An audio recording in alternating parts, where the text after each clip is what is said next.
Hey, it's been a while, hasn't it? So why not do something I haven't done in like a year maybe? Listen, I've been busy with a lot of things. Okay, I haven't really been that busy, but you get what I mean. Anyway, look. The first specials of the Owl House has just been released, and why not revisit the show that I essentially started my channel on? So if you want to get into the review, skip to this timestamp because I'm going to recap my thoughts on the entire series, and that might take a while since it's been how long since I reviewed it? Like a year? So see you in the review, I guess.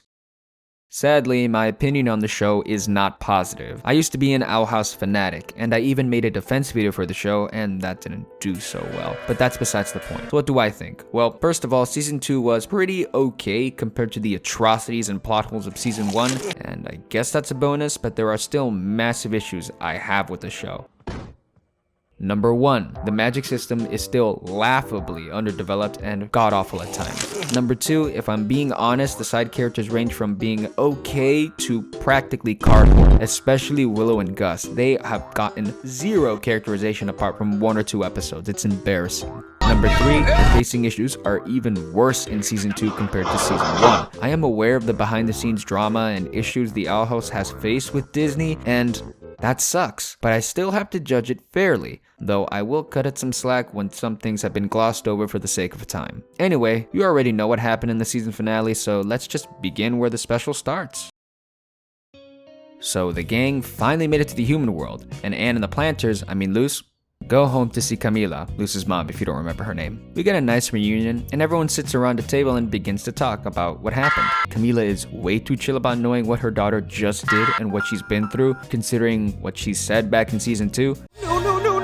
When you come home, promise you'll stay here. I guess they forgot about it. But anyway, everyone gets settled and we get some sweet character interactions between Camila and the rest of the crew. I'm going to call them the crew, the gang, or whatever. If I had to praise one thing about this opening and the entirety of the episode, it's Luz's character. She has undergone some dramatic changes and is way more toned down. This change is welcome and it makes sense, and it doesn't go away midway throughout the episode. It lingers. I can't say the same for Willow and Gus. They're exactly the same and are still incredibly boring.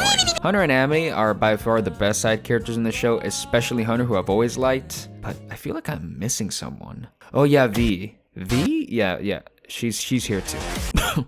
Alright, time to see what the gang does next. I can't wait to see them spend some time in the human realm, and it's a montage. Here's where I give it some slack because I'm sure if they were actually given a full season run, they would definitely have taken their time with the actual, human part of the episode, but I digress, it's a little disappointing. It's cute and fun, don't get me wrong, but it feels so artificial. Like we're told instead of showing how long they've been there. We get little snippets of them creating beta portal doors, having fun, and Luz coming out to her mom as bisexual, which feels a little too forced for my own liking, but what do I know? And interestingly enough, Flapjack, the Red Sparrow palisman, has been behaving a little erratically, even scaring the other palisman, pecking at the floor.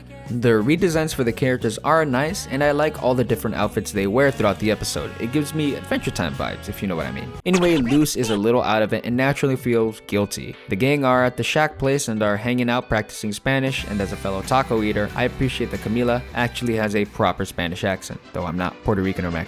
I wish they were a little bit more subtle with the messaging, like this is Doctor Strange levels of pandering. Amity is upset by the lack of progress they made on the door and begins to feel guilty for essentially couch surfing for the last couple of months, I'm guessing. They decide to explore the town to find some clues or information about how to get home, because the town has a cult fetish. Bunch of 16-year-old Tumblr girls who think they're witches type of fetish. Flapjack, who's been pecking at the floor, uncovers a box thing with what looks like a map inside of it. They decide not to tell Luz about the discovery to, in a way, ease her guilt a little bit and give her a break. This feels like setup for a conflict that probably could have been avoided if you ask me. So Luz is at school rocking a low-key emo fit, as a pirate, learning about the hero's journey in her reading class. Luz begins to deconstruct the hero's journey and essentially tell off her teacher because she herself doesn't feel like a hero because she hurt so many people around her just by merely existing, which, yeah, seems about right, but this isn't criticism. In fact, this scene was pretty okay. A little forced and overdramatic for my taste, but hey, what do I know about solo writing?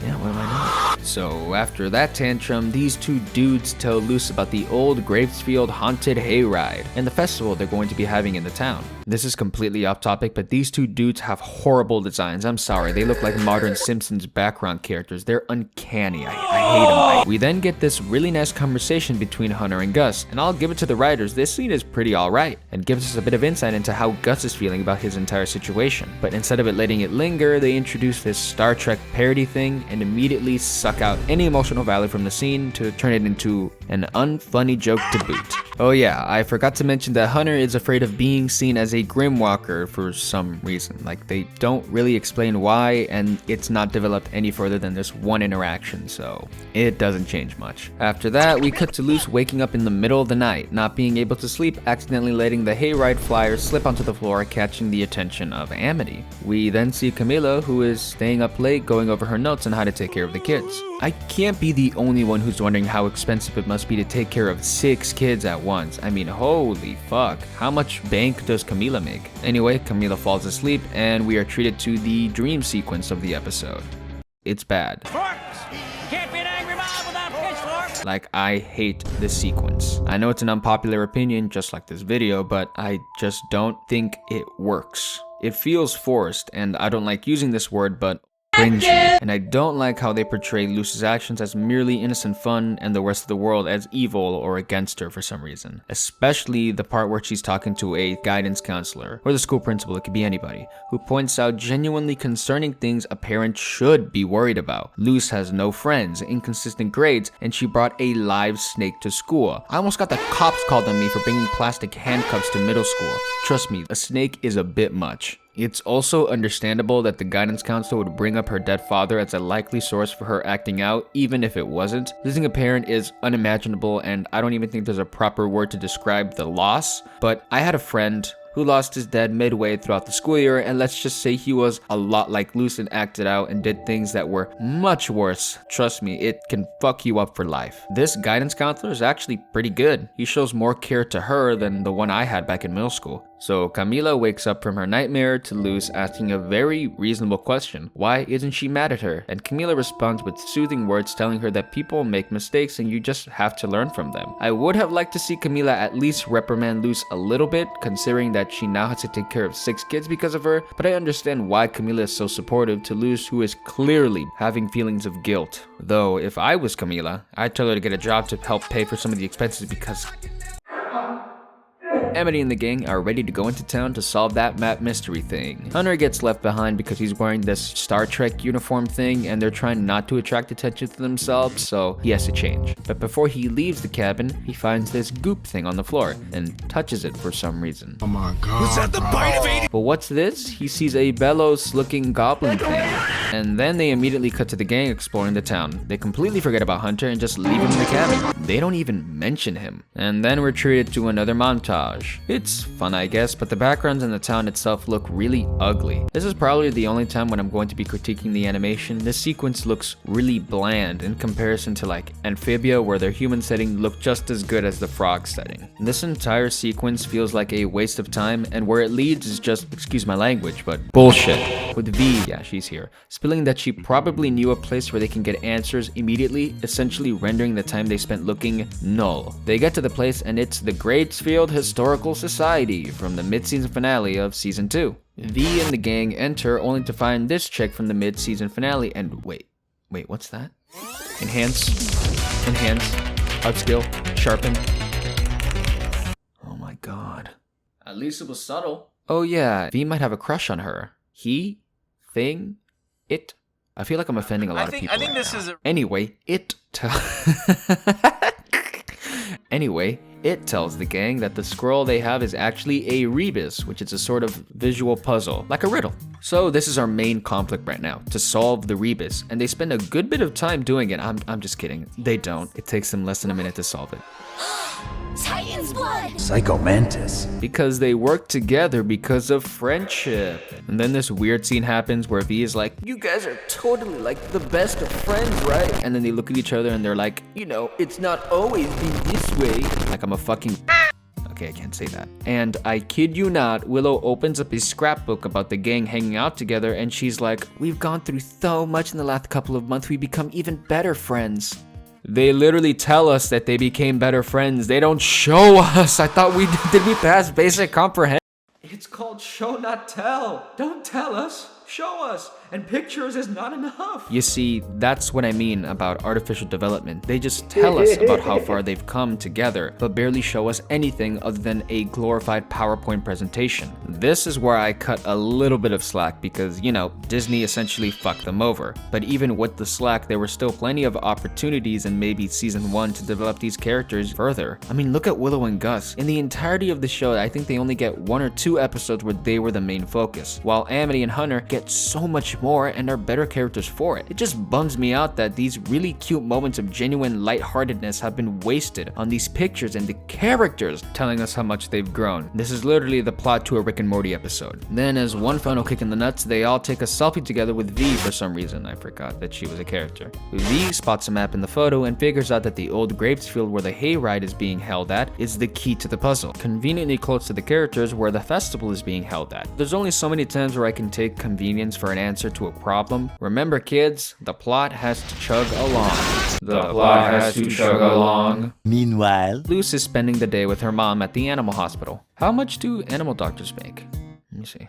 Fuck! Camila is loaded. Luce is still depressed and is moping around with her palisman egg thing. Wait a minute. Palisman egg? I thought you carved a palisman, not wait for it to grow. I need to rewatch to remember if this is a plot hole or not. Give me a second. Okay, you've got to be taking the piss right now. So in season 2 episode 6, Ida gives Luce the wood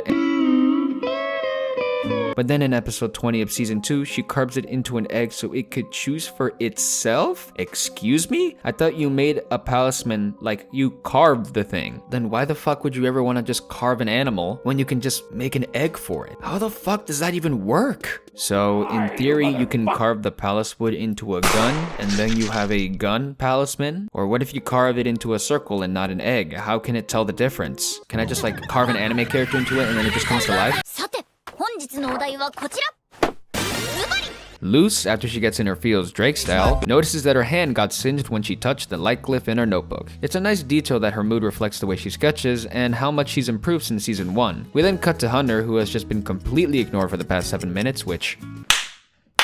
Anyway, Hunter is visibly shook and in fear decides to put Flapjack in his little cage to protect him. Luce arrives home and meets Hunter, who tells her about Bellows, and they both have an anime moment where they go, oh, you know what I mean. So Luce and Hunter head to the cabin. Hunter is obviously scared as shit, and Luce, to ease his mind a little bit, gives him a mask to wear so he can hide under his persona as the Golden Guard. So Luce and Hunter enter the cabin and begin looking around the place trying to find Bellows or something. Their plan isn't really well thought out, but I forgive it. After looking around for a little bit, they hear something coming from a dresser. Instead of it being Bellows, it turned out to be a little possum, crashes averted. Luce and Hunter go home, and the gang is sitting in the living room watching some Azura and making costumes. Amity shows Luce her couple's costume idea. Luce is obviously Azura, and Amity is Hecate, her partner. Hunter and Gus also have matching costumes, dressing up as the Star Trek ripoffs. And then we get this really cringe-inducing scene where Camila is trying to pretend that she doesn't know about the Star Trek thing. Why would she need to pretend to be cool in front of a bunch of kids? I don't know, it's a minor thing, but it goes on for almost a minute. Anyway, after this weird bit of voice acting, Yeah, let's do it. Luce looks at the TV, and in a not-so-subtle way of expressing parallel storytelling, the movie is outlining how Luce thinks the gang is going to respond to her betrayal. So later that night, Luce records herself on her laptop, a recurring theme that I believe has been around since season 1. It's a nice way to show Luce's growth over the course of the series, and it's some great continuity. Luce gives a nice heartfelt speech about her journey thus far and how she feels about it. The joy of finding a place where she finally felt that she belonged, and how it was technically her fault that things turned out not so great for the people she met and loved in the Boiling Isles. It's a really great scene. Probably the highlight of the episode for me. It's fantastic. At the end, she tells the camera and the audience that she has a plan to set things right. What's that plan? We're gonna have to find out in the next. So the festival arrives and they make it to Gravesfield donning their costumes. Amity and Luce's couple's costume is really cute. I love the design. I think the last time we saw Luce wear the Azura fit was way back in season 1. I think it was episode 7, and it was an Amity episode if I remember correctly. And the Hecate outfit for Amity is really good too. I have a major soft spot for Halloween episodes, and I love the Halloween aesthetic because, you know, I was kind of born in October. But before we continue, I know animation is hard. I've done it myself. Goddamn, this frame, this one singular frame has some high Guardian Spice levels of scuff in it, man. Hey, he's not casting a shadow. What? Look at him. He doesn't have a shadow. Oh, well, it must be the angle. We're probably not casting shadows either. Moving on, Hunter spots a Bellows thing in the woods and decides to ignore it. But as he turns around, there's a little Bellows infection thing on his neck. Ooh, scary. So the gang rides the hayride with the thing girl thing. I don't know, what's her name again? Bruh, her name is Masha, and they never say her name in the show. The hayride begins, and Masha tells them the story of the Wittebane brothers.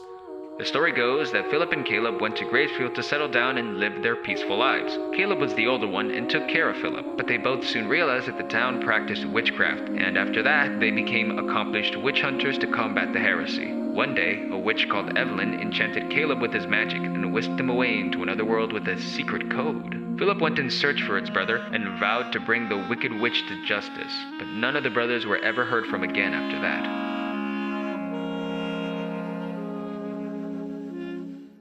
In the words of Masha, witch pussy is better than no pussy. Okay, there are a couple of things to break down about this story. So, if Evalyn, the witch he mentioned in the story, is our Ida, and she was the one that brought Caleb into the Boiling Isles, then that would bring up a lot of questions. But I think it goes deeper than that. There's gotta be something that we're missing about this story, and I'm pretty sure that was the writer's intention. Moving on, Hunter and Luce have a little private chat about Bellows, and he spills the beans. He tells her about the code and Amity's plan, and he explains that maybe Bellows is in the human realm trying to get back into the Boiling Isles because he's stuck there just like them. Hunter is acting a little rash, and he even yells aggressively to Flapjack when the little bird shows concern for Hunter's safety. It's pretty obvious that he's been infested with Bellows' influence already, and him and Luce are essentially leading him to the Titan's blood. It's cool, but it's a little predictable, I'm not gonna lie. Hunter instructs Flapjack to steal the map from Amity, and they go in search for the blood and end the nightmare. We know that's blood. We then cut to Camila cleaning up the house while the kids are away. After almost dropping Luce's laptop, she accidentally turns it on and begins to watch Luce's diary entries. This scene is really sweet. I'm super glad they kept the laptop motif going throughout the entirety of the show, because without it, this scene wouldn't mean much, but essentially, it chronicles Luce's feelings from her at a young age to her presently. It's really sad knowing that kid Luce was completely aware of her dad's worsening condition, so much so that she made jokes about it. And even more heartbreaking is that knowing that Luce's love for Azura was brought on by a book that her dad gave her shortly before he passed away. It sort of acts like a coping mechanism for Luce, and while it is jarring to see Luce smile like 2 seconds after she was crying, it makes a lot of sense. We then see Luce from season 1, literal days before she entered the Boiling Isles. It's super refreshing seeing this hyper-optimistic Luce from all the way back in season 1 that feels so long ago. The next video that plays is the one that Luce recorded the day before the festival. Camila decides to keep watching, and we finally get to hear Luce's plan. She decides that after they get their friends back home, she will remain in the human realm permanently. Moving on, Luce and Hunter are frantically trying to find the Titan's blood, and Hunter seems to be under some sort of trance, as he leaves Luce behind thinking he saw Bellows in the woods. Luce eventually loses Hunter's trail, and while thinking up of a solution, she figures out that glyphs are powered by the Titan itself. Ergo, the closer she is to Titan's blood, the stronger her glyphs become. That is bullshit. Luce deduces that the Titan itself powers glyph magic. Great. That serves as an explanation as to why glyph magic works in the first place. One problem. I thought that Titan's blood was pretty much gone, and all that's left is Fool's blood, the one that collapses the mind in Eclipse Lake. But wait a gosh darn minute. The only Titan's blood that was at least near Luce was in the portal door key that Ida had. Great. Now that can serve as a good explanation as to why her glyphs were so powerful, except it doesn't. In the episode Youngblood Old Souls, Ida, before she is sent away, gives Luce the portal door key, telling her to go away and leave her behind. She had the thing around her neck. She was practically smelling the blood, yet her glyphs would not work. So this scene is a plot hole. It's one ozone-sized hole. It's just wrong. Maybe you can make a case that the glass or material that is holding the blood nullifies its outward effects, but that's also wrong because there's no evidence to suggest it. Also, isn't King like a baby Titan? Wouldn't it be natural to assume that he has Titan's blood inside of him? It sounds cruel, but maybe after they figured out the King was a baby Titan, a small needle of blood would have worked wonders for Luz. In the mid-season finale in season 2, she powered a whole door with just a bit of blood on a glove. Why doesn't King just donate his blood once in a while and bada bing bada boom, you have a free ticket to the bowling aisles anytime you want? You can make a case that maybe only full-grown Titans have powerful blood, but it's at least worth a shot, right? This whole the blood makes glyph magic powerful could have made glyph magic a bit more fleshed out, but it just fell so flat and pretty much makes it look even worse than it already is. The world building in the Owl House is probably its worst feature. It's a damn shame because it could have worked in some aspects. Anyway, the gang realized that Luz and Hunter are gone, and while they aren't too concerned, Amity realizes she doesn't have the Rebus anymore. And just when things couldn't get any more intense, Camila and... what's her name again? They both show up to look for Luz as well, as they don't know where she is. Luz makes it to this lake place, and what the fuck, she can do that? Okay. I still don't know how glyphs are supposed to work. Is it just like intention, like if you hold it in your hand and you think about what you want, it happens? Or are there specific glyph combinations? Okay, it doesn't matter. So after Luz makes an ice bridge toward... I'm sorry, it's just... You shouldn't die. Yes, fuck you. So after Luz makes an ice bridge towards Hunter, Hunter assures her that he's fine and they're just looking for the Titan's blood. This is just a pet peeve, but Luz, he is clearly going mental. You can hear it and you can see his body. I get we need tension, but it's annoying. He's so obviously Belos right now. Surprise! Hunter has been infested with Belos and he's taken over his entire body. What a twist! I love the Hunter/Bello voice. It sounds really suave and cool, and his design is fantastic. His horns remind me of the beast from Over the Garden Wall. They have a small fight where Luz is trying to bluff attacks because he doesn't want to hurt Hunter, and there are a couple of cliches, but it's fine so far. Where it gets interesting is when the gang finally make it, and they begin the actual... As much as I love this fight scene visually, there are a lot of things to point out that just rub me the wrong way. I hate this channel. 1. Willow doesn't use her powers once during the entirety of the fight, unless you count this as a power. Why doesn't she use this or that? It's a shame. I feel like they've been slowly dumbing her powers down. Also, Amity's abomination magic still eludes me to this day. Okay, flashback to season 1. Abomination goo or whatever needs a recipe with ingredients and stuff. It has a source, if you will. Well, they ignored this rule pretty much throughout the entire series until Eclipse Lake, where she has this Gara jar thing with abomination goo inside of it. So hey, issue solved. She needs the goo to use her powers. But wait a second, where the hell is she getting this goo? And why is it a different color than the usual dark or light purple? We get no explanation to this. I can already hear people in the comments saying it's a kid's show, why are you taking it so seriously? Just enjoy the night court. And I do. This action scene is phenomenal. What I'm trying to say is that it makes little sense when you think about it, and it's there purely for visuals only. It's just there to move the plot along with nothing behind it. Belos pretty much has the upper hand, and just to prove how evil he is, he proceeds to crush little Flapjack in his hand until Hunter comes back and begins to fight his own body for control. He ends up throwing the Titan's blood into the lake, only for Belos to take back over just at the right time to try to retrieve it. But as soon as he enters the water, he literally drowns. Camila finally does something and saves Hunter, diving into the lake to get him, off screen because of budget. After Hunter is rescued, Belos exits his body and enters his wild form. He looks a little wacky, but I fuck with it. Anyway, Belos fucks off using the Titan's blood to make a portal back to the Boiling Isles. Hunter though isn't waking up, and Flapjack, using the last of his strength, gives up his life to give him that little green goo. It heals him and he wakes up. Unpopular opinion, but I don't care about Flapjack that much, or the other paddlesmen in general, except Albert. I get why they want me to care for him and feel something. I mean, look, everyone's crying, but I found it really cheap. He was in a total of like what, 5 or 6 episodes at most, and served as just a nice way to represent Hunter gaining a unique identity and friendship for himself. But this isn't a complaint, I just never really cared for the little bird. But out of respect, I'll pour one out for the homie. Anyway, Luz spills the beans about her involvement with Philip, and surprise surprise, no one hates her, duh. And her mom is coming to the demon realm with her. So that entire conflict that Luz had with herself and feelings of guilt, just wash it all away and replace it with lol xd random funny mom moment, am I right? I can't be the only one who was disappointed that Luz's conflict didn't lead to anywhere interesting. Like maybe her guilt extended beyond the Boiling Owls and she began to openly express her sorrow and regret for messing up at school or making life a little bit harder for her mom. It would tie nicely back back to Camila watching Luz's diary entries, and they could even have a little moment where Camila comforts her, assuring Luz that she has always been and will always be proud of her. But nope, they all proceed to kiss Luz's ass, and Hunter even brings up Flapjack saying to do it for him. You are my queen. So everyone enters the portal before it closes. I mean, the portal lasted pretty long last time with minimal amount of blood in season 2, but who cares, right? First, Hunter enters, alone, holding his heart for Flapjack. Then Gus and Willow wishing the human realm goodbye. Amity leaves and repeats a line that Luz told her when they first got together, which is pretty sweet. She even gives Luz a little peck on the cheek because Disney. And lastly, Luz and Camila enter together holding hands as mother and daughter. Oh yeah, and then there's V.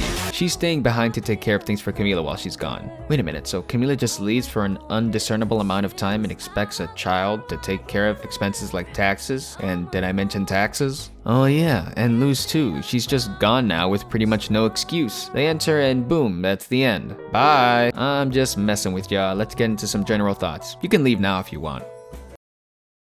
So, how was the special overall in my opinion? You might not like my answer, but it's painfully average. Yikes! It's teetering towards sort of bad, but never quite going that far, but also being somewhat good and excellent at times in some things. For one, I really like Luz's character in this special. Her more subdued personality can get a little one note at times, but it's a nice way of showing how much she's changed and how much the events of King's Tide has affected her. Another thing I enjoy about this episode are the visuals, obviously. Owl House has always had pretty fantastic animation, but this episode had a lot of variety. It had several different outfits for the characters, some really good shading, especially when indoors or when it's nighttime, and the final fight scene is Kino Sakuga. It's fantastic. I say that word a lot, don't I? The vocal performances were also pretty dang good. Of course, there are one or two lines that didn't come off as great, but when it needed to be emotional or intense, it went the mile. Especially Bellows, he always steals the show. Hunter and Amity again were the highlights in this episode when it comes to actual side characters. Even if Amity's role was minimal at best, I hope it's bigger next episode.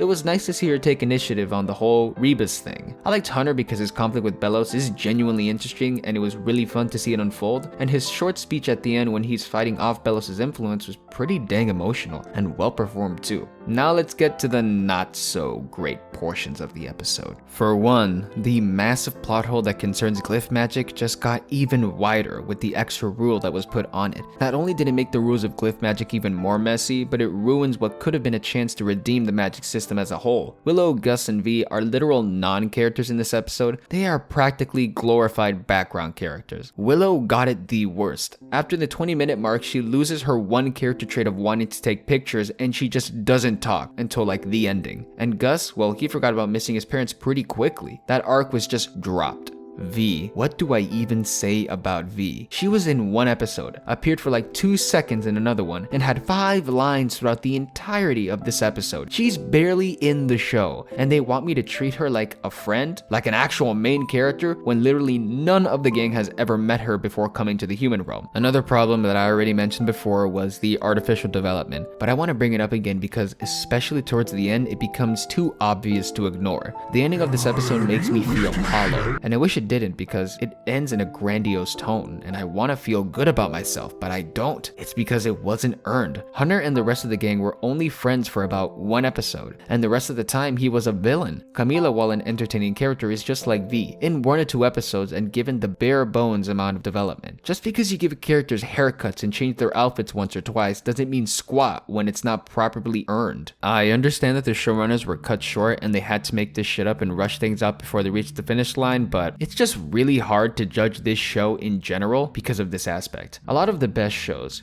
I even use for comparison at times, had their shows laid out and they were given the right amount of seasons to tell that story. But the Owl House is completely different in that regard. They were greenlit for a 2nd season right before the show was even on air. This probably gave the showrunners some form of confidence to tell their story, so they took their time. Filler episodes and episodic structure, season 1 is fairly non-linear, and each episode, save for a few, are mostly self-contained. Just imagine then, after season 1 is over, you're told that your show's 3rd season was canceled and you had to wrap it up in 3 specials. Essentially, they're getting a half a season's worth of time to complete a full season's worth of story. Not counting potential plans for a 4th or even 5th season the showrunners were probably already writing, this is a horrible situation. But I have to judge it nonetheless. I can give out slack and forgive certain things, but I still have to say it how it is and point out flaws when there are flaws. It sucks that Disney hit Owl House with with the 3-season rule where they can just keep rerunning the first 3 seasons over and over and over again to make as much money as possible and not have to waste time creating a 4th or 5th season. It sucks, but that's the situation we're in. I am very optimistic for the second special, and I hope it improves upon the aspects I really liked about this episode and fixes some of the stinky stuff. Anyway, if you made it this far, thanks for listening and watching, and if you want to slit my throat for stating my opinion, you're welcome to do so. Bye!